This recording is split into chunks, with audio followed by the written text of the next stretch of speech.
You're not lazy, you're not broken, you're not out of options. You're running habits that are working against you. And most of them are invisible unless you know what you're looking for, because being in survival mode every day is one hell of a blindfold. I'm Steve, and I worked as a disaster relief specialist helping people rebuild their lives while depression was slowly tearing mine apart. So I had to spend the better part of 2 decades figuring out how to rewire my brain and put everything back together. Now I share what I learned so you don't have to struggle through it the way that I did. If you ever looked around and thought to yourself, how the f did I end up here? Well, stick around because I'm going to walk through 10 habits that are quietly wrecking your life behind the scenes and what to do about them. First off, numbing instead of processing. Scrolling, drinking, porn, weed, gaming, binge watching TV, whatever your flavor is, the pattern is the same. Something happens that creates an uncomfortable feeling in your chest or your head, and your first move is to reach for the off switch. I get it, uncomfortable feelings fucking suck, but when you numb what feels bad, you also numb what could push you forward. Every time you dodge something difficult, your brain learns that discomfort equals danger. And the next time that feeling shows up, your nervous system reacts even harder, which makes you want to numb yourself even more. It's a loop that compounds over time. Instead, think about it this way. Emotions are just information. They're your brain saying, hey, pay attention to this. When you ignore that or mask the signal, it doesn't just disappear. Your brain will start turning up the volume until you start to listen. And if you don't, it finds other ways to get your attention. Anxiety, depression, or random unexplained rage at the coworker who breathes too loud.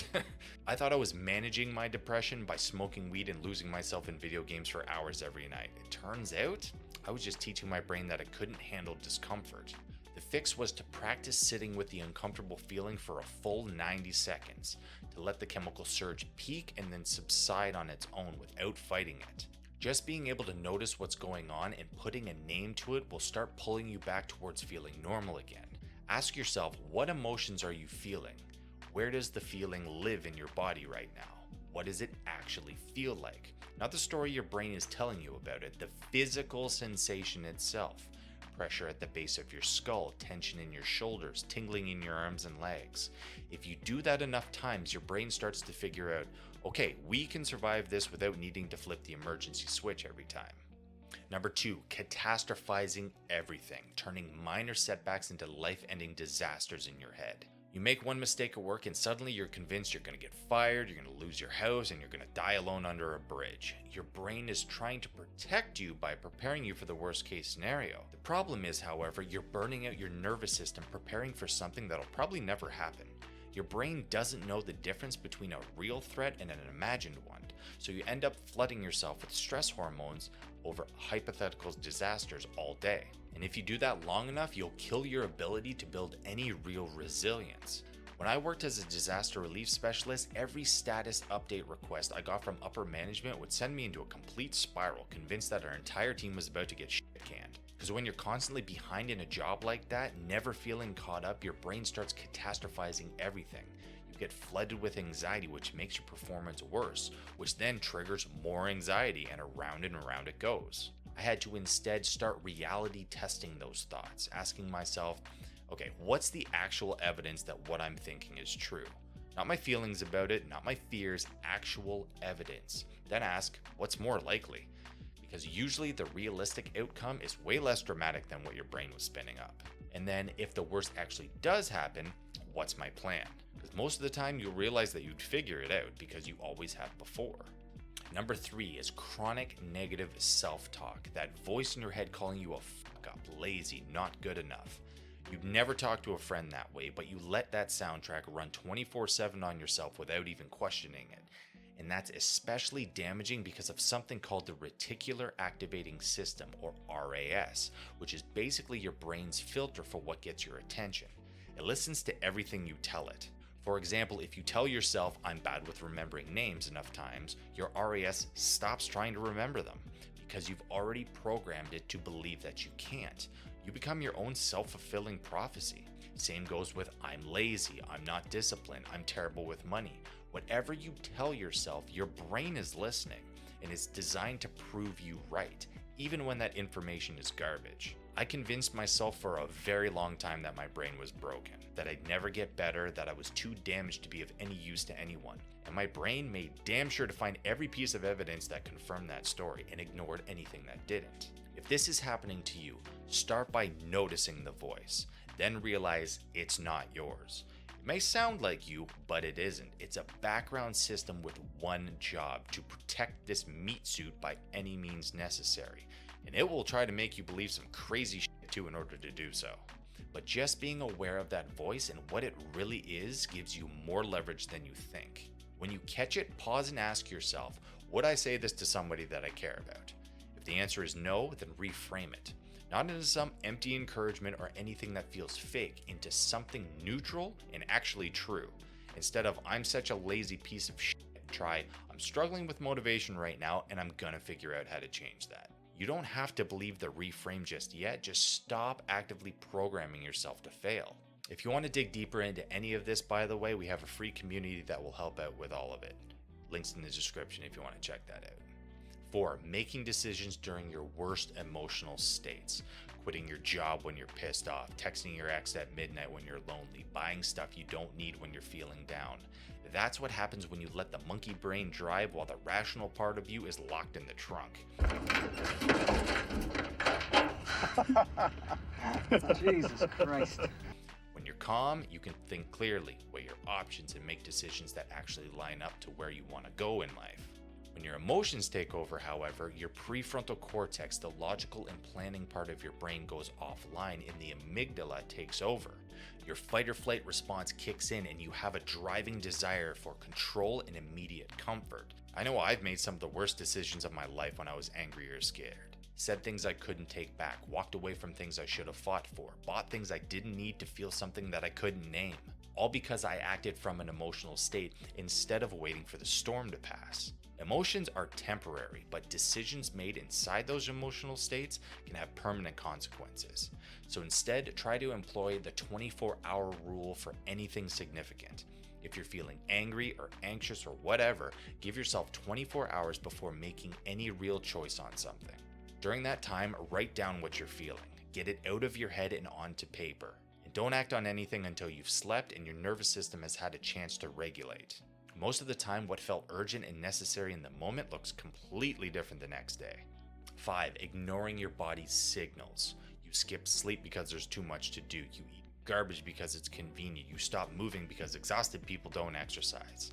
And you ignore the pain, the fatigue, the tension until your body has no choice but to scream at you with a full-blown health crisis to get your attention. Your body is constantly communicating with you. The problem is, it's using a language that most of us have forgotten how to read, and we've been trained to just override it. Just push through, sleep is for the weak, and all that other horseshit that we tell ourselves. Your body is the meat vehicle your entire life depends on, not something you run into the ground and expect to keep going. Ignore the maintenance warnings long enough and the whole system crashes. I used to ignore all those warning signals for years and kept pushing until I couldn't anymore. Then I got panic attacks, constant body pain. I was getting sick more often than usual. All of it was my body screaming that something was wrong. And all I had to do was start paying attention to it instead of trying to bury it. You don't have to fix anything yet, just start listening. Your body's been trying to help you, you've just been too busy to hear it. Number 6, saying yes when you mean no. Agreeing to stuff you don't want to do, can't do, or shouldn't do. Every time you say yes when you mean no, you're teaching people that your time doesn't matter. And you're teaching your brain that your energy and well-being are less important than avoiding uncomfortable conversations. This breeds resentment like nothing else, because every time you say yes when you wanted to say no, a little piece of you feels like you don't matter. And eventually you start resenting the people you said yes to, even though they didn't do anything wrong, you did it to yourself. We do this because we're afraid of conflict, we're afraid of disappointing people, and we're afraid of being seen as difficult or selfish. But saying no doesn't make you an asshole, it makes you honest, and people respect honesty way more than they respect someone who agrees to everything and then either flakes or half-asses it. So practice saying no without an explanation attached. I can't make that work is a complete sentence. You don't owe anyone a report on why you're unavailable. Just start saying no to small things that you normally say yes to out of guilt, and you'll notice that the world doesn't end. At that point, pat yourself on the back and then do it again. Your time and energy are finite, so guard them like they matter, because they do. 7 is comparing your worst to everyone else's best, or in other words, comparing your behind the scenes footage to everyone else's highlight reel. Social media made this worse, but the habit existed long before it. You feel like you're failing because you're measuring your messy, unfiltered reality against someone else's greatest hits album. You see someone's promotion, their vacation, their perfect relationship, their transformation photo, and you think, why can't I get my shit together like that? But what you're not seeing is the 3 a.m. anxiety, the fights, the debt, the years of grinding to become an overnight success. It's not a fair comparison, and it's not fucking useful. Curate your feed ruthlessly. It's not complicated. Unfollow anyone who constantly makes you feel like shit. It's as simple as that. And when you catch yourself comparing, remember that you're judging your rough draft against someone else's final cut.